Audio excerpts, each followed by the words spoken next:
I was doing DoorDash late one night, probably around midnight or maybe 1 a.m. It wasn't a big deal to me since I was used to staying up late, so late night deliveries were pretty normal. That night had been slow. I was just driving around, listening to music, waiting for an order. Finally, one came in. I didn't even check the details too carefully. I just accepted it because there wasn't much coming in anyway. I headed over to a 24/7 McDonald's to pick up the order.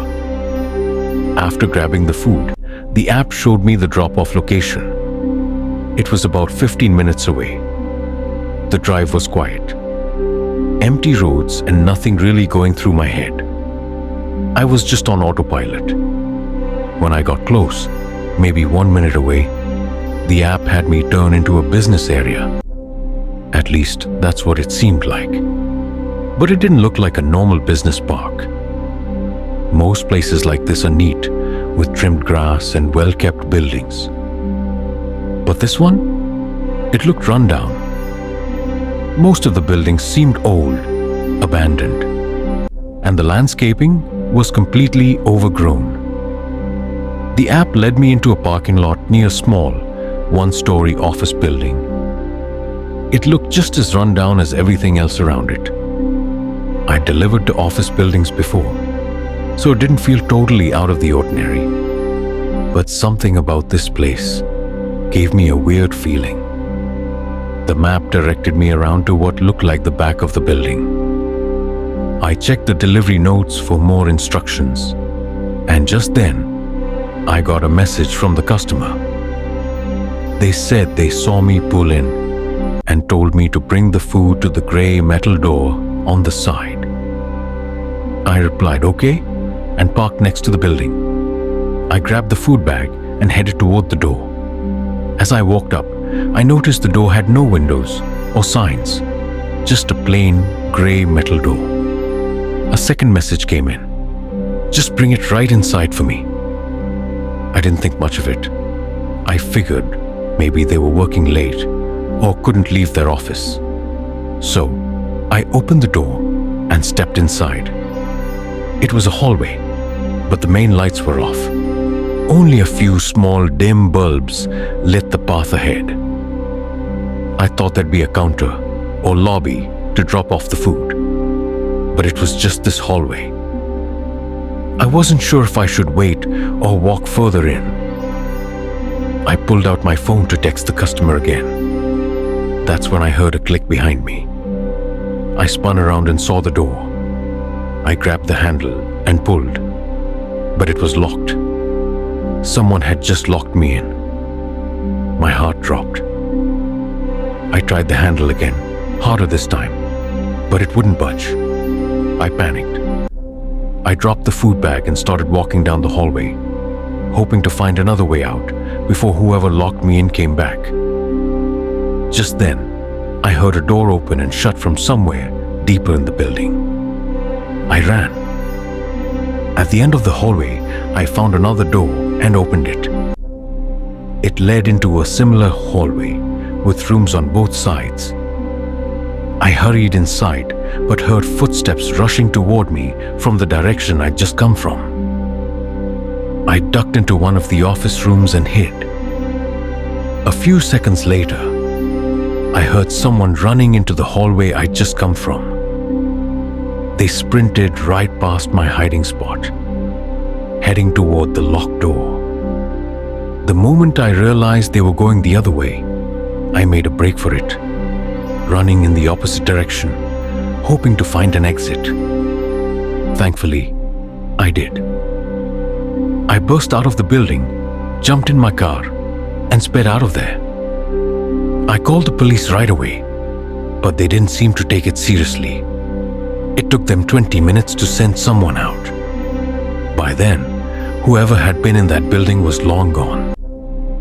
Turns out the office had been abandoned for 5 years.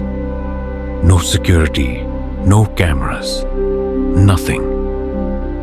I still don't know what could have happened if I hadn't gotten out fast enough. Another time, I was working at Domino's. I'd only been at the job for a couple of months, but I didn't mind it. Delivery wasn't too bad, and tips helped.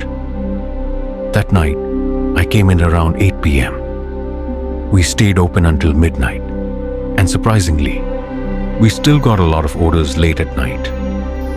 One came in close to closing, around 11 or so. This delivery was in an area I didn't know too well. Most orders were from neighborhoods nearby, but this one was out in a more wooded part of town. I'd always assumed that was where rich people had big houses hidden in the trees. At night, though, it just felt empty.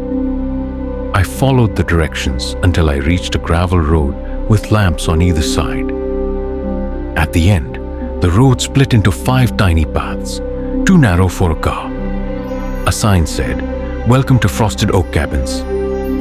I checked the order again. Cabin 3. I found the path marked for Cabin 3 and parked the car.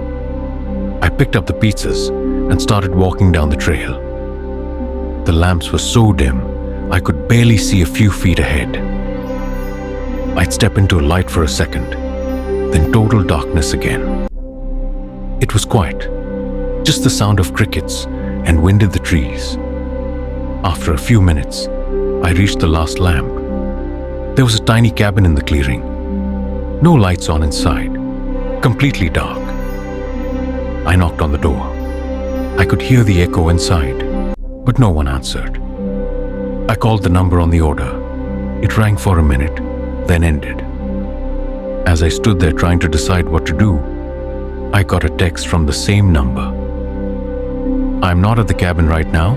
The door is unlocked. Please leave the pizzas on the table inside." I hesitated but turned the handle. It was unlocked. I slowly stepped inside. The cabin was dark and quiet. I said, "Hello? Anyone here?" But no answer. I walked in and set the food on the table. That's when I heard a creak. The bedroom door slowly opened, and a man stepped out, walking quickly toward me. He started talking about giving me a tip, but something felt off. He was coming at me too fast. Before I could think, he lunged at me. I backed up and ran toward the door, only to slam into someone else waiting outside. He fell into the grass. I barely kept my balance and took off running. I could hear both of them chasing me down the path, but when I looked back, I couldn't see them in the light of the lamps. I made it to my car, jumped in, and sped off. Later, the police said the cabin wasn't even rented. The men had broken in, used a fake number, and paid with a Visa gift card. No way to trace them. Thinking back still gives me chills. One guy was hiding inside, but the other? He must have been out in the woods, waiting the whole time. If they had moved a little faster, I don't even want to think about what would have happened. I've got one more story. I was doing deliveries back in my 20s. This one order came in at 9 p.m. and I left to deliver it around 9:20. It was a little farther than usual, about 20 minutes away, and headed out of town. I took a small highway, just a single lane, leading through the forest to the next town. There were a few houses out that way, so I figured it was just a normal delivery. But when I reached the destination, I was confused. There wasn't a house, just forest. The GPS stopped and said the address was on the right, but all I saw were trees. No driveway, no lights, nothing. I called the number. As I talked, I saw a faint light flicker in the woods. Then it disappeared. The man on the phone said I was in the right place. He claimed there was a small path leading to the house, but I might have to get out and look for it. I got out of the car and walked around. He suddenly hung up. That's when I saw that light again. I finally spotted what might have been a trail, but it was barely wide enough to call a path. Just a thin dirt line into the woods. No way was I going down that. I placed the food on the ground by the road and turned back toward my car. That's when I heard leaves rustling from the trees. I didn't wait. I got in the car and drove off.